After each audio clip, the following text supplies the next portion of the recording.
Alright guys, I guess we're going to go ahead and get started. If I talk to your class, you should know me. I'm Mitch Davis. I am the VP of Ops for Husky Games, as well as the Vice Chair for ACM. We've also got 3 helpers today, so if you have any questions at any time, just raise your hand. I'm recording all this right now, so my goal is to keep everything moving as smoothly as possible. So if you have any questions, raise your hand. One of these 3 guys will help you. Would you like to introduce yourself real quick? I'm Ryan Cush. I'm Stephen Goldberg. Kyler Whitting. Okay. So if you guys have not already done this, please go to one of these 2 websites. They're the exact same, and then click on this picture, and that will take you to a shared Google Drive. It's public, so you can share it with all of your friends if you really feel like it.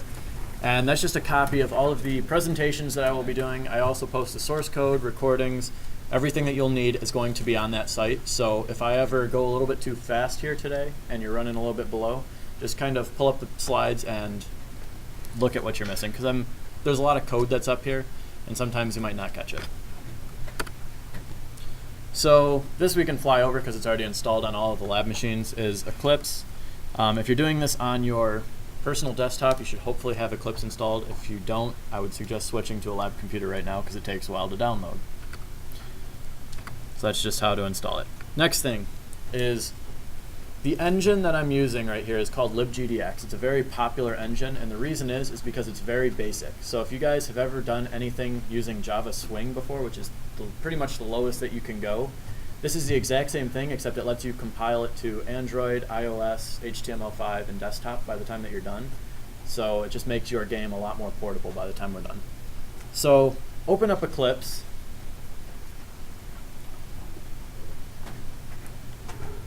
And as soon as you run that, it should ask you to do a workspace. And you can use whatever workspace you want. I am a strong believer in switching workspaces for everything I do, so this one's called I Love Programming.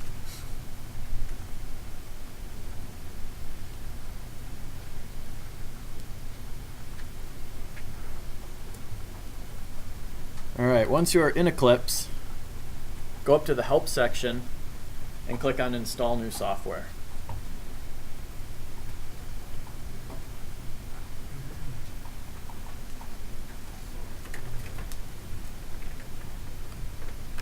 And once you have that, you have to put in this wonderful URL and toss it into the work with, hit enter, and it will bring up a couple of things.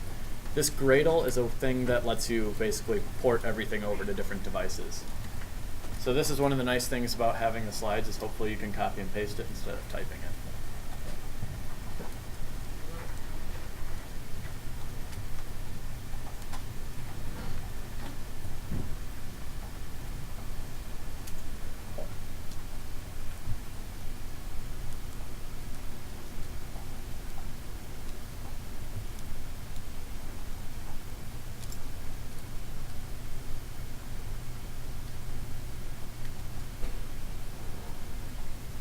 If you guys have any problems, just raise your hand and we'll have someone help you out. The only thing that matters when it pops up with things to download is the very first thing under the first arrow, Gradle IDE. The other ones that are uncategorized, optional, you can ignore all that.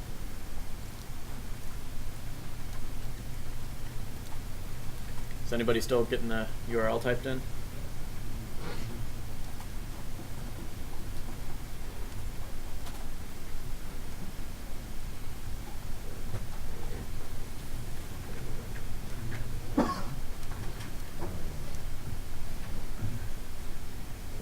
Alright, I'm going to move on to the next slide. If you need to, just go to that one website to look at this. Oh, ignore that. So what it should do is it's going to install. So I forgot, this is going to take a while. So while this is installing, I'm just going to kind of give you an overview of what we're going over. Today we are going to cover just the basics. We're going to draw to the screen. Everything that you're going to do, I'm going to explain as like the base level of programming. So hopefully everyone here, whether or not you've programmed before, you should be able to figure this out. I'm assuming that you know absolutely nothing, so if you do know something, you're just going to have to sit back for a little bit. Is anybody's installation done? If you click next, next, and keep going to the part where it installs. So it's already done? Oh wow, that was fast. This took like 20 minutes the last time I taught this. All right, so while that's installing, you can also do one more thing, which is going to be download the engine that we're going to use. So if you go, you can either Google libgdx or just go to this URL. You'll see a little button that says download the setup app. So go ahead, click on that. It's a very quick download.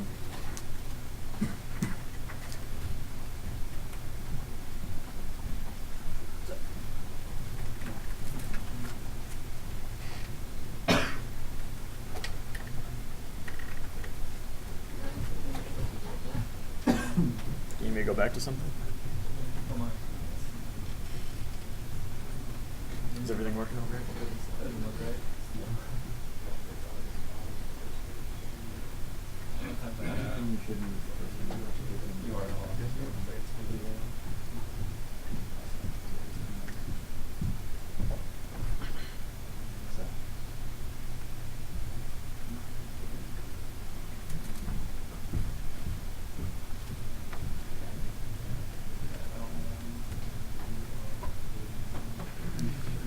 Does anybody still need help with installing Gradle from Eclipse? All right.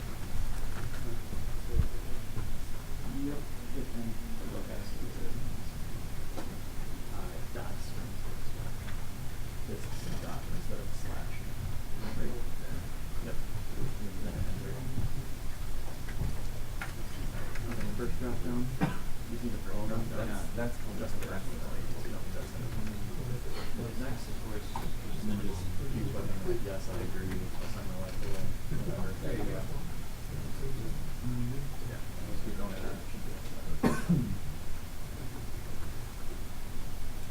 Well, network's moving Pretty quick today.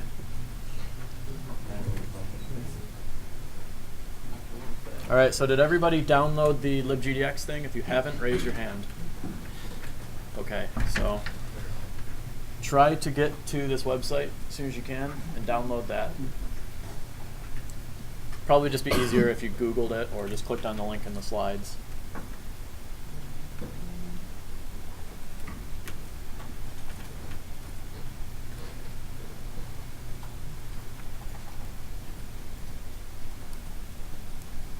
I believe it's just a jar file or something. So if you go ahead and run it, you'll see a window like this. An overview of what libgdx is it's pretty much a wrapper. It allows you to compile to a bunch of different sources or a bunch of different devices, which is why I like to teach it. It's just high enough to the point where it's easy to pick up, but it also gives you the very low-level functionality. It lets you go right into the actual graphics card on your computer and program directly to it. So it's a very nice tool to use. You're going to see a bunch of like things that you need to fill out. For simplicity, you can do the exact same thing that I have. I asked someone what the first thing on their mind was, and they said jelly, so I named the game Jelly. Later on, I'll be putting jellyfish in it maybe, so it makes a little more sense, but that's not what it is right now. So for the name, you can name it whatever you want. The package, I would suggest doing something like com.whatever. But once again, you don't even have to put that in there. If you guys know what packages are in Java, this will make a little more sense. If you don't know what packages are, just put com.jelly or com.yourname or something like that. The last thing that you need to do, or the second to last thing, is you'll see game class, which is going to be the main file that your game will run from, because what this does is generates a Java project that you can then use from Eclipse. So make sure that you name that. Try and keep that in the right class. Keep it uppercase for the first letter. That's all that really matters. It just helps everything look a lot nicer.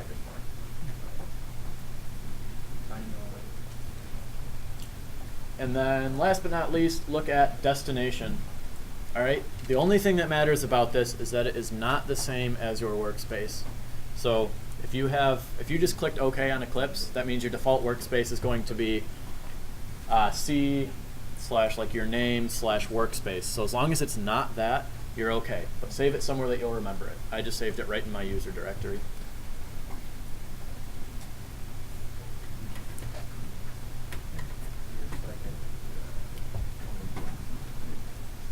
Is anybody stuck on something before this? All right.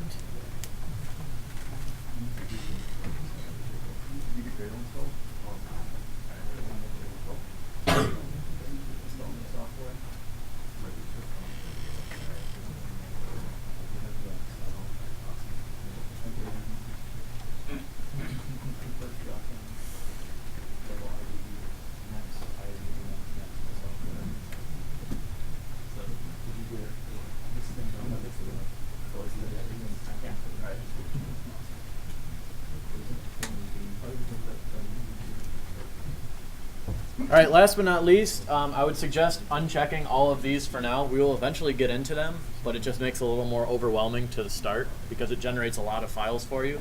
So the only thing that really matters is that you have the desktop version checked in. You can always add these in later, so it's not like you're agreeing to only making a desktop game.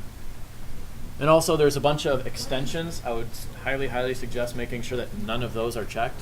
I believe Box 2D is checked by default, so uncheck that, otherwise your game will take a while to download. So after you do that, then you can go ahead and click generate file, and it should load, and hopefully in the output there should be no errors. So there's a little box underneath this that you can't see in the picture, but that should be the output of everything. So make sure that you don't have any errors. I'm going to walk around there too, though. Also throw it in a file that's not directly on the desktop. So create a new folder, so just do / project or something. Otherwise you'll have a very messy desktop. Oh yeah, that's the other thing is the destination.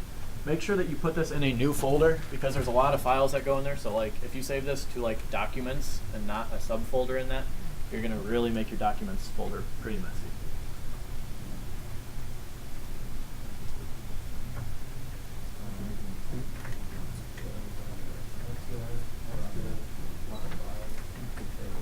Does anybody's output say an exception or anything?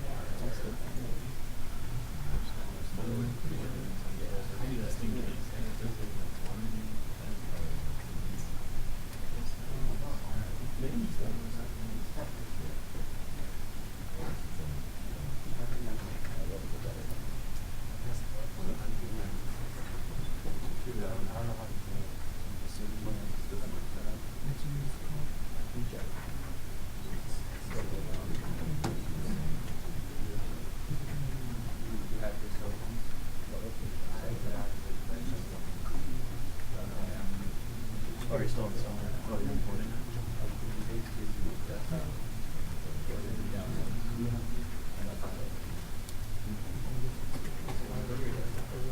Is everything working for you? Yeah, it's unzipped on.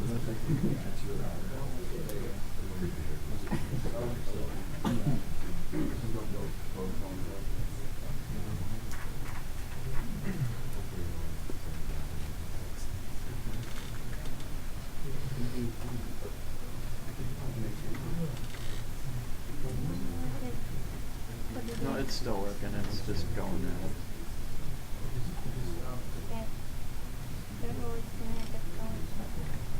It's making something desktop 55. It's going. Yeah, it's probably just bogging down the network because everyone's trying to unzip to the network drive.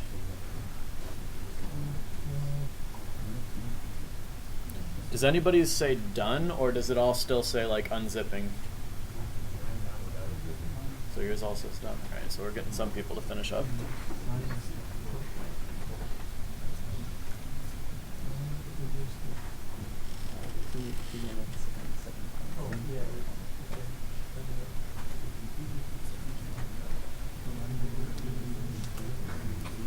Real quick, show of hands, who's all on CS 1121? All right, then who do we have in 1131?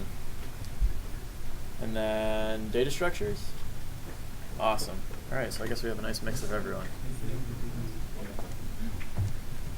Is there anybody who's not in any of those classes? What class are you in? Oh, I didn't announce to them, I guess. Excluded. What? I'm in concurrent. Oh, all right. Well, you can leave. Yeah, your game has to be concurrent. You have to run it on a cloud computer.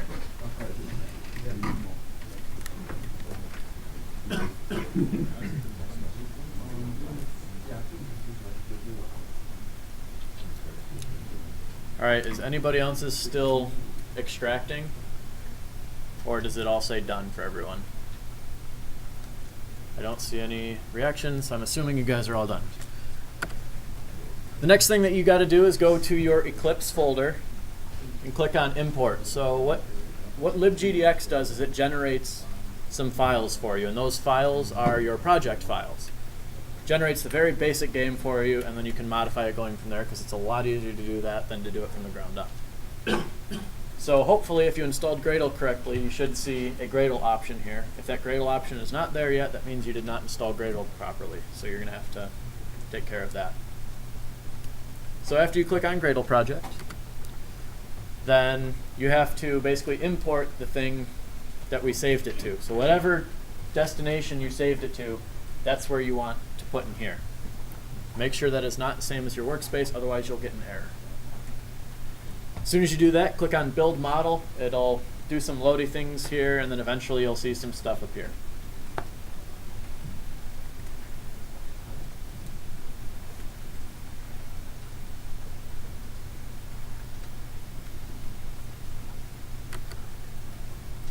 Alright, so in that little box you should see a couple of things appear. Assuming that you only check the desktop file, you should see 3 parts. There's going to be the name of your project, and there's going to be the core file and the desktop file. So make sure that all 3 of those are selected, not just the bottom 2. You need all 3 of them. The top one is pretty much just a bunch of settings. As soon as you do that, you can go ahead and click Finish, and then it's going to do some loading. And this does require internet, so it might bog down again.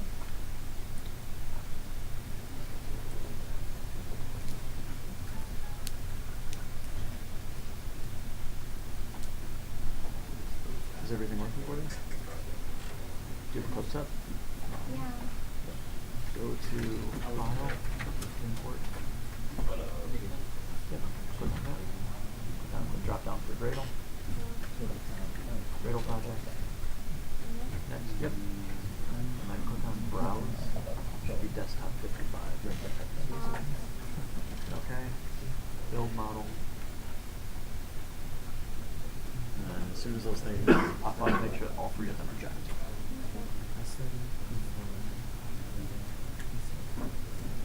Okay, so check all 3 of these, and then hit Finish.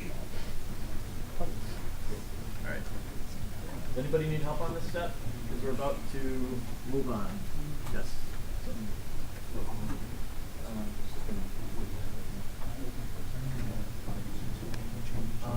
It might just be because it's going to the home folder. So,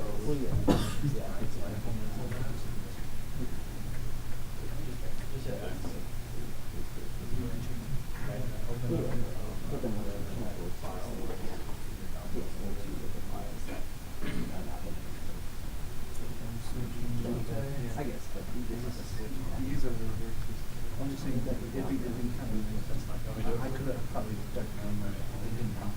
I was the next one.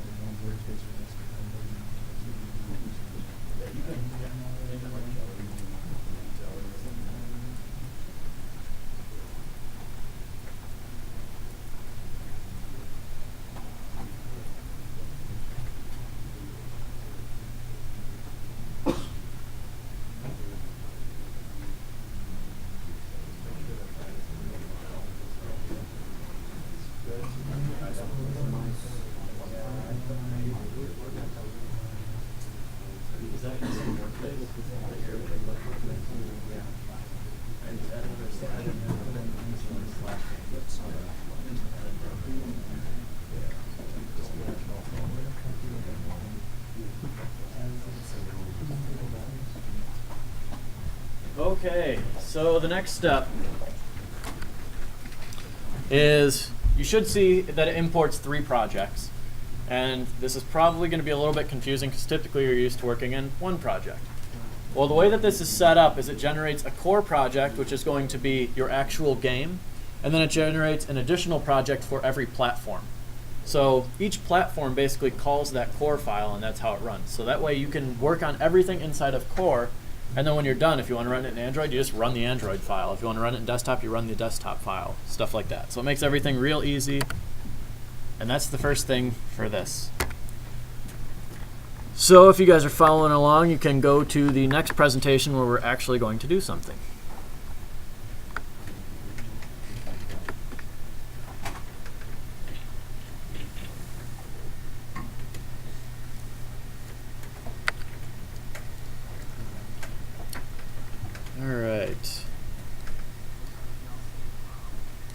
So the first thing that we're going to do is the main file that we're going to ever edit is going to be under the core. So whatever your project is, it should say something -core.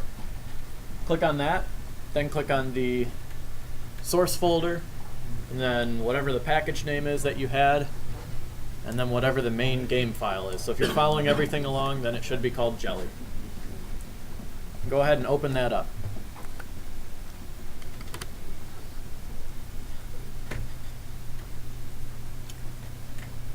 So assuming you got that file opened, the next thing that we're going to do is make sure that we can run it. So even though we haven't changed anything, let's make sure we didn't break anything yet.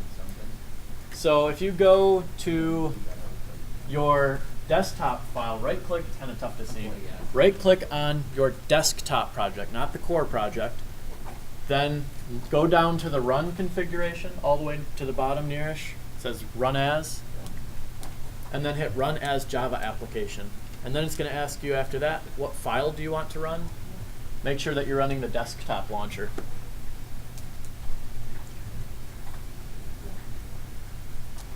If everything goes well, you should see this.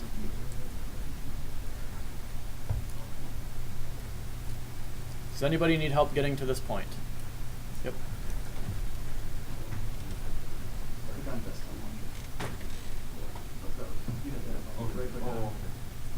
There's a bunch of files everywhere, so.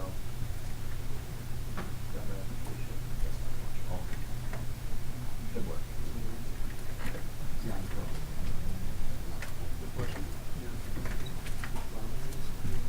What's up?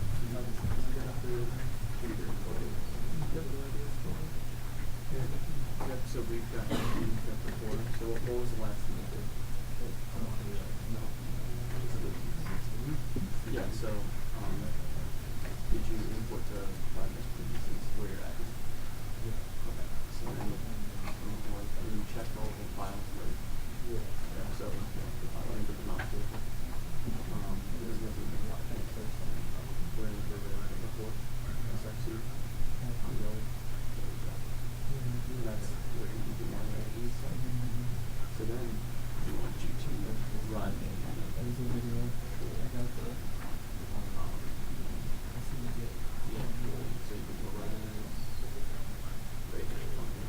Let me get the actual slide up. Mitch, can I backspace so they have the step? Yeah, go ahead. All right. There we go. So. The nice thing is you'll never have to do this twice where it says run as desktop launcher. And then on out, like after you've run it the first time, it's very easy to do after that. I'll link it.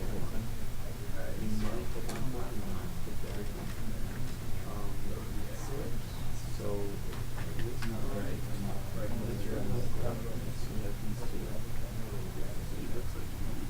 As a core and a desktop app.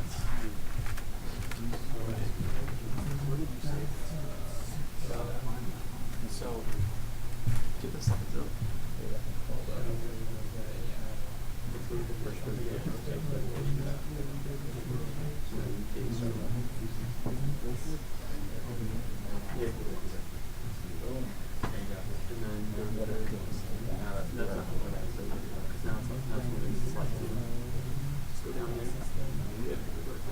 Is anybody else having the file where it can't find the badlogic.jpg file?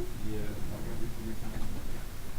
Alright, I am going to fix the error using wonderful Googles. So, yeah, but you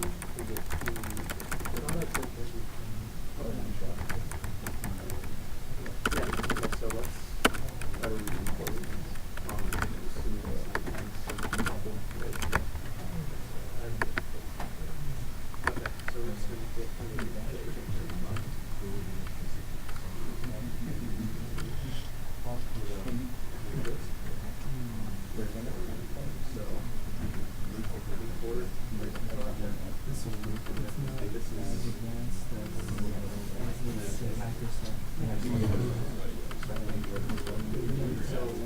oh, you got this now. Yeah, I know you said I'm putting it on so we're just going to do this. Once that's done, oh yeah, it'll be in that folder.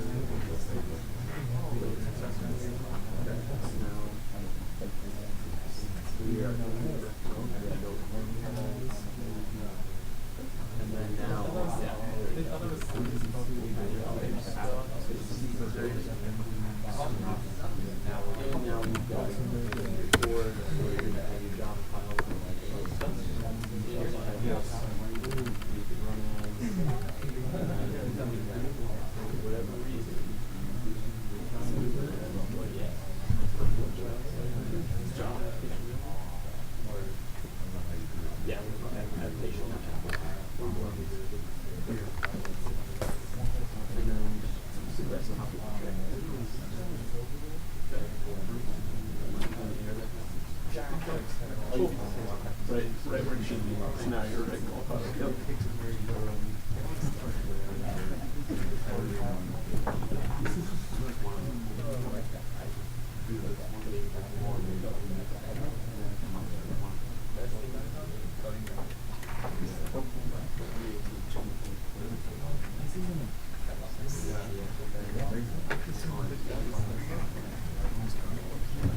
Good.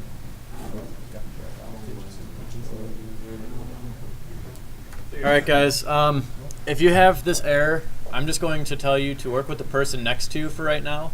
And then if you guys have a couple of minutes after 5 o'clock, we can try to get this figured out. It looks like it's got something to do with just the runs being configured. So it might have had to do something with creating the project. But hopefully we'll get that figured out. So make a friend. And we're going to keep on going.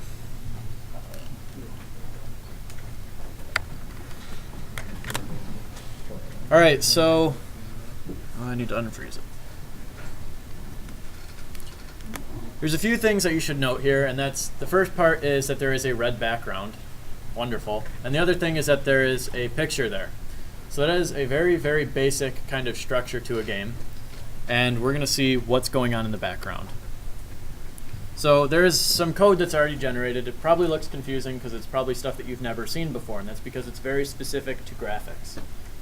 So you'll see things like sprite batch, textures, GL clear. These are things you've never seen before.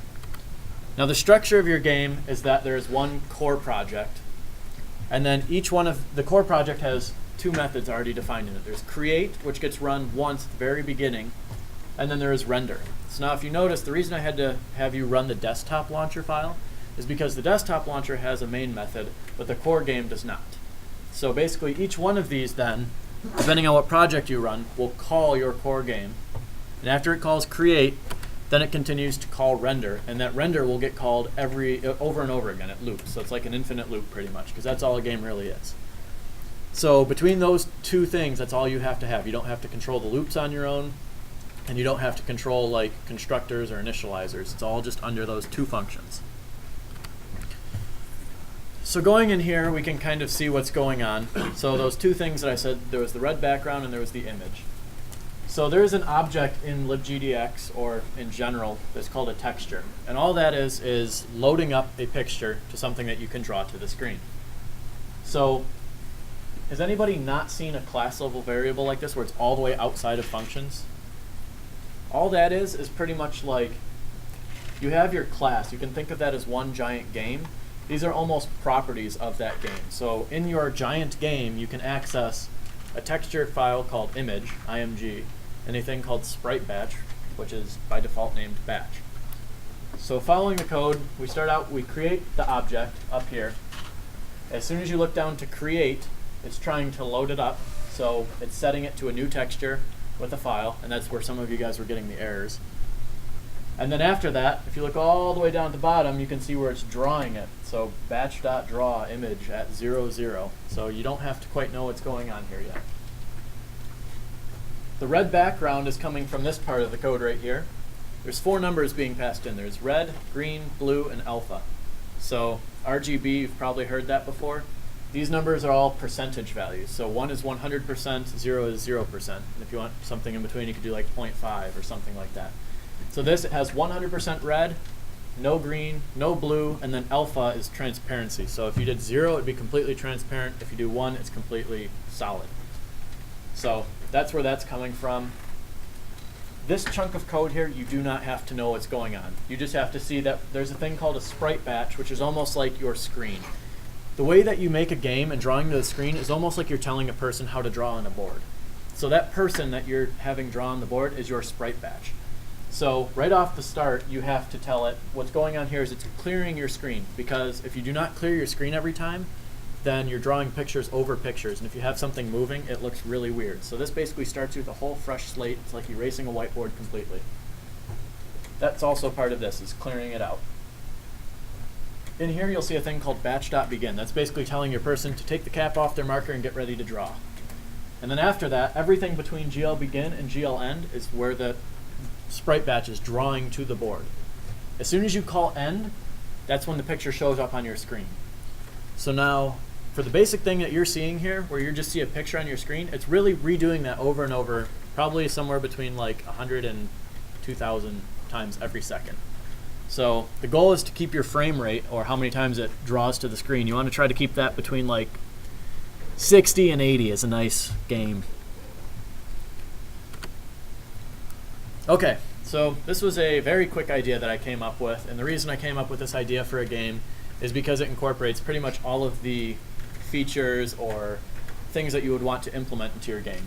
So it's a very basic concept, but it's actually turning out to be pretty fun now that I see it. It's a little multiplayer game where you both can play on the computer or networked. We'll probably get into networking eventually. But everything is just blocks. You've got a little gun, you shoot out these bullets, and if they hit the block, then they disappear. And your whole goal is to get the person to fall into the spikes below. So that's kind of like the whole basis of the game. Very basic. Oh, and later on you can also create blocks as well. So this is what we're going to be doing. If you have a different game in mind, do not do it now. Do it on your own time, because the order that things might pop up, like when you might want to implement gravity or when you want to do collision, they might be in a different order than I'm covering here, and it'll be a lot easier if you just try to make this game alongside with me. Another thing is, before we get into actually coding, all of game design is object-oriented, which means you have your game object, and each part of that there is a bunch of characters inside of that, or actors, or bullets, or whatever. You don't want to have to copy and paste code, and by that I mean, like, you don't want to say, I want 2 players, so I'm going to create a variable called player 1's name and player 2's name. You don't ever do that. You create objects for people, and this right here is your intro to it, if you have not done so already. So if you go to whatever the furthest down is, you've got like com.jelly or whatever, right click on that, hit new and class. We are going to create a character object. By character I mean pretty much anything that you can draw to the screen. So it's not actually necessarily a person. It could be the blocks in the game, it could be the bullets in the game, your person, anything that you can draw to the screen. So give that a name, character. I highly suggest naming it character because everything I do from here on out will be using that name. So the only thing that matters is name. After that, everything else is fine as whatever default is. Does anybody need help getting this far? No? Okay. So now what this object is each object can have properties, and they can also have their own methods associated with them. So, what was that? Yep, great.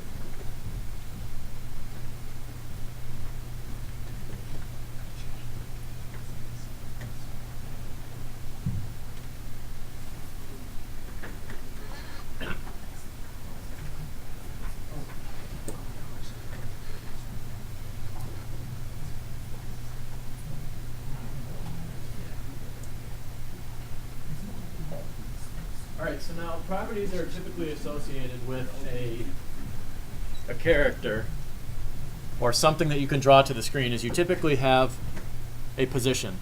So to start out with that, I made 4 variables, and they're called x, y, velocity, and gravity. So we're going to kind of start off right off the bat with gravity, put some physics in the game because it makes it a little more fun. So now every object that we create will have an x position and a y position, so you know where to draw it in the game. And then each one will also have its own velocity, so every character can have its own velocity. So one might be falling faster than another object, and you don't have to keep track of them separately. And also gravity is one more object. Technically that's the same for all of them, but this is put in here to be easy. Oh, one last thing. I put these as integers. Make these floats, because that will cause some errors later on. I forgot to switch this picture.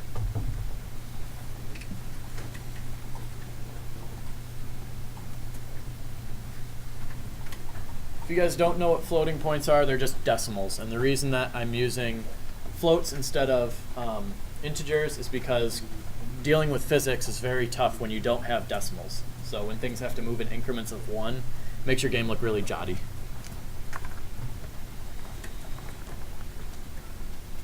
Does anybody else still need this? Wonderful. The next thing is, if you guys have not done this might be new to a lot of you, is creating a thing called a constructor. And a constructor is code that is run as soon as you create the object. So in the same way, if you guys have done scanners where you say like scanner equals new scanner, the new scanner part is basically code that runs to initialize it. So we're going to have some code or character that initializes it. And all this is going to do is set some default values for us.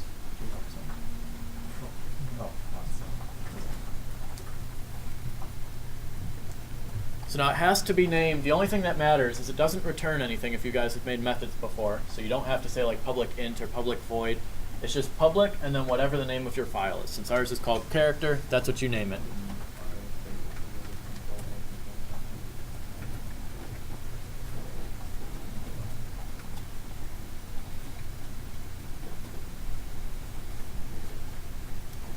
And also for these numbers, just throw in what I have here. On the next slide, I explain where they came from.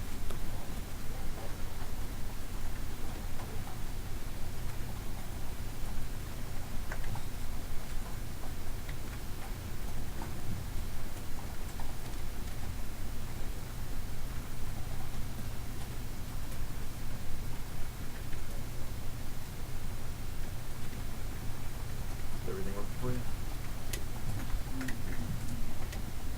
Oh, yes. If you noticed, some things are changing in my slides. Like these accidentally got changed to doubles. Leave them as floats. The only difference is if you put in a number, a decimal number, it automatically thinks it's a double. So just put like an F after it, or you can switch these to double. Either one of those works. The only difference between double and float is precision. One has pretty much more decimal places is the best way to think about it.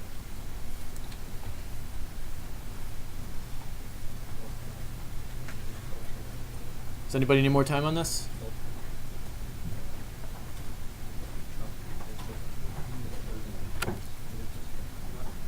Okay, this is a lot being thrown at you because being able to have that first something drawn on the screen takes a lot longer than modifying something. So right now we're creating, which takes a little bit of time.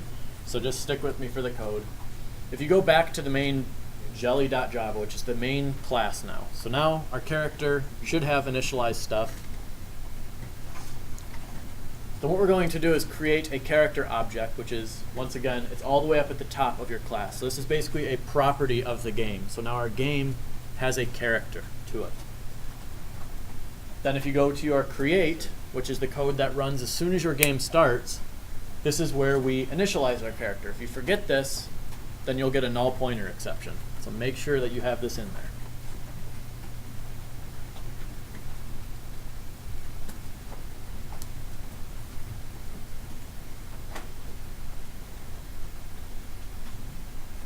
And then the last thing that I've got going on is I modified, I did not add code here, I changed code. All I'm doing is drawing it at a certain position. I'm actually going to show you what code this should look like because there's a little bit going on funky here. I thought I went through and changed all these pictures. This is the last thing is, once again, this was a problem with me changing things from an integer. When you're drawing something, when you have a sprite batch, if you look at what it asks for, it takes in, oh, I guess it can take in a float. I didn't know that. Well, I thought it took in integers. So you can either cast these to integers or just hopefully leave them as floats. If it gives you an error, just put these little ints there. It basically tells you to convert your number to an integer.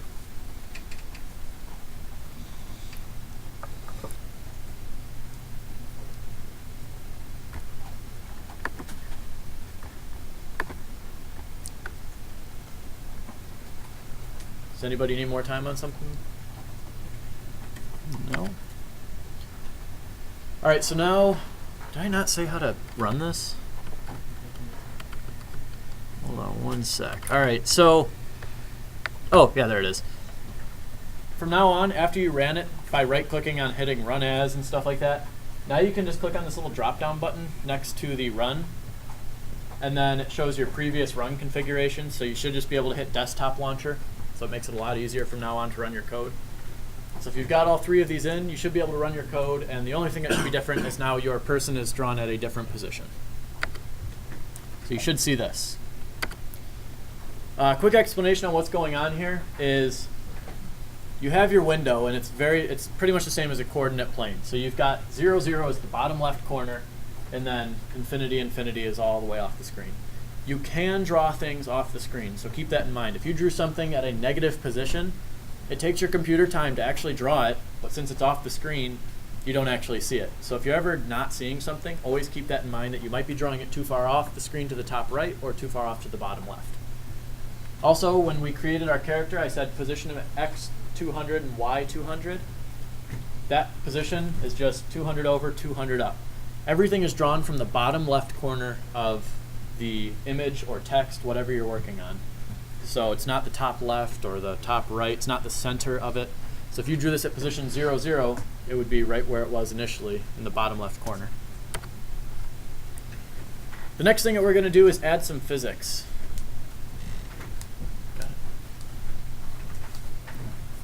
So like I said, for characters, is they can have more than just properties. So we've got all the properties up top, which are the X position. As you can see, they keep changing as the slides are going on. They're changing from integers to floats to doubles. Keep them whatever you want as long as your code works. So just like adding a property, you can also add a method to your character, which is something that you can execute for every character.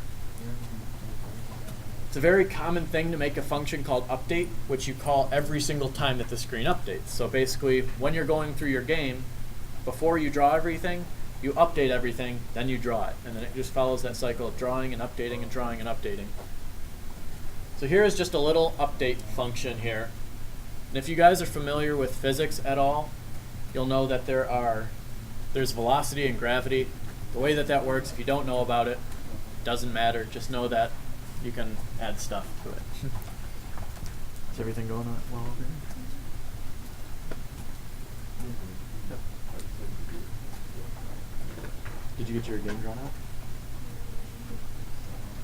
I think you did it. Hit run on the drop down. Right there. The desktop launcher. Where's your errors coming from? Ah, yes. So hopefully you should. And I'll be here afterwards, so I can get you all caught up. Okay, so what's going on here is we've got gravity. I set this to 0.01. I think I'd end up changing this. You can feel free to adapt this to whatever you want. If your gravity's not falling fast enough, make this number bigger. If it's falling way too fast, then make it smaller. All we're doing here is we increase the velocity by gravity, so that way our velocity continues to increase, and then after that we update our y position by the velocity. The reason I'm doing minus gravity is because we want him to fall downwards, and downwards y is negative. So hopefully, after you have this in, does anybody not have that yet? Do you need the slide, or are you all set for other things? Right there.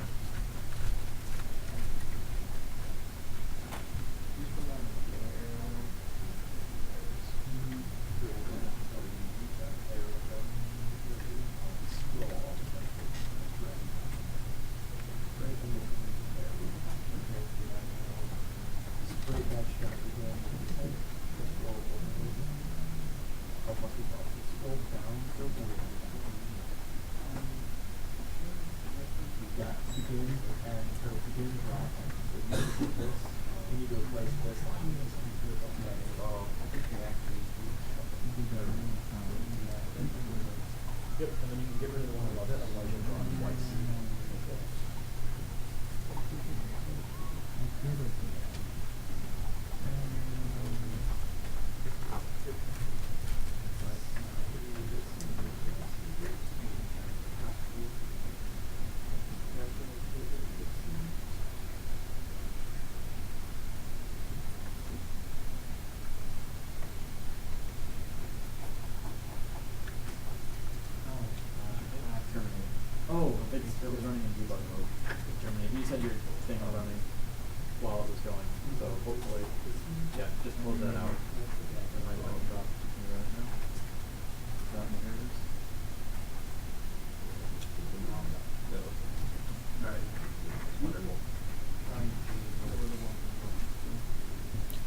All right, so we just created this update method, and if you run your game, it's not going to do anything because we actually have to call it somewhere in the code.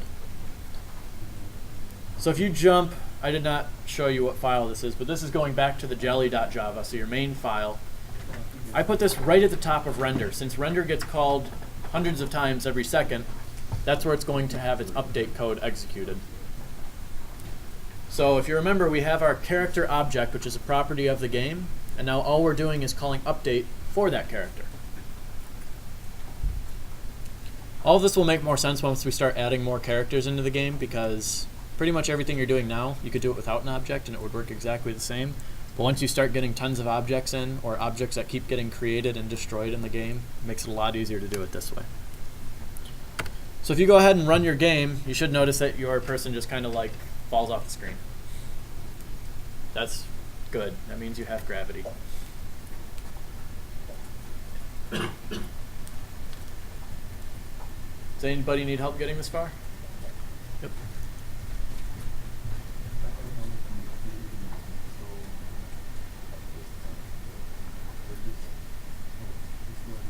You're going to do it in your character. Nope, inside of your character. Do it right after public character. Public character is the constructor, so you're going to make a method underneath that. So, nope, go down one. After those brackets, after this goes back. Oh, Yep. and it's just this one? Yes. You don't want the comments, it's just 2 lines. So yeah, now you guys can mess around with gravity to make it start different. Keep in mind that velocity, you shouldn't have to change that number because you start out not falling. It's basically like you're dropping a ball.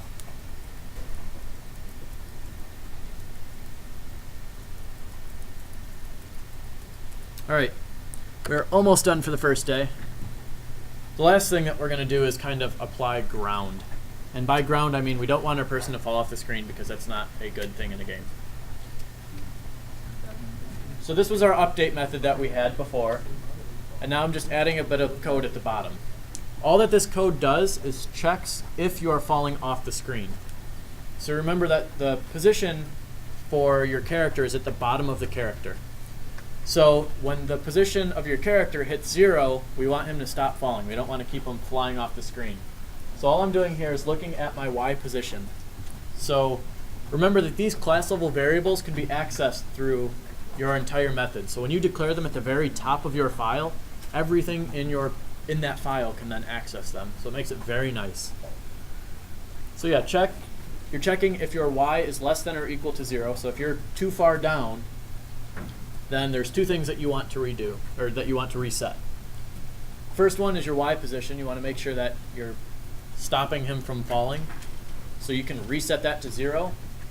And then also make sure you stop him from falling. Otherwise, technically, you're freezing him at one point, but he's still increasing speed. So if you forget stuff like this, it makes for really weird bugs because, for example, if you're making a game that kills your person if they fall too far, like if your velocity gets too high, your person might stop, and you're like, oh, he's okay, and then you start walking around, and then he just dies, and you don't know why, because his velocity is still increasing.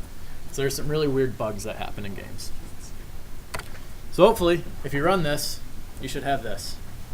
Where you should run, you should fall, and stop.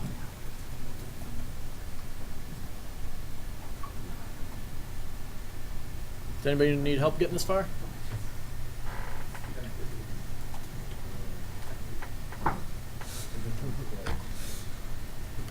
All right. That's pretty much all we've got for today. Some fun things that you can mess around with is when you bounce, when you hit the ground, you can just make your velocity negative, which means if you are falling like 5 units, I don't know, there's no really units in game design. If you're making them fall really fast, now you're making them shoot upwards. So in the same way that you can apply negative velocity, you can turn that around and make your character go the other way as well. So that's all we've really got for today. I would suggest looking over some of this code. If you don't understand what any of it means, come talk to me. There's a lot of stuff thrown at you. And what you guys just did today was the hardest part because you have to create something from nothing. From here on out, all you're doing is changing things. So it gets a lot easier. So yeah, if you decide to make him bounce, you can do this.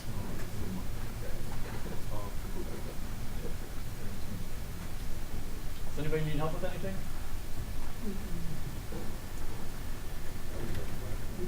No.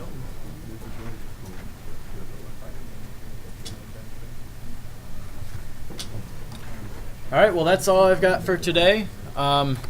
Next week, we'll kind of get into controls, moving your character around, making them jump, stuff like that. Hopefully, I'll see you guys all next week. If you need any help with anything, stick around. If you guys had troubles with loading the assets, I'll help you out with that. Also, if you ever need help throughout the week, I work in the Learning Center. If you go find my name outside of the door, you guys are welcome to stop by whenever, and I'll help you out with things. And that's it.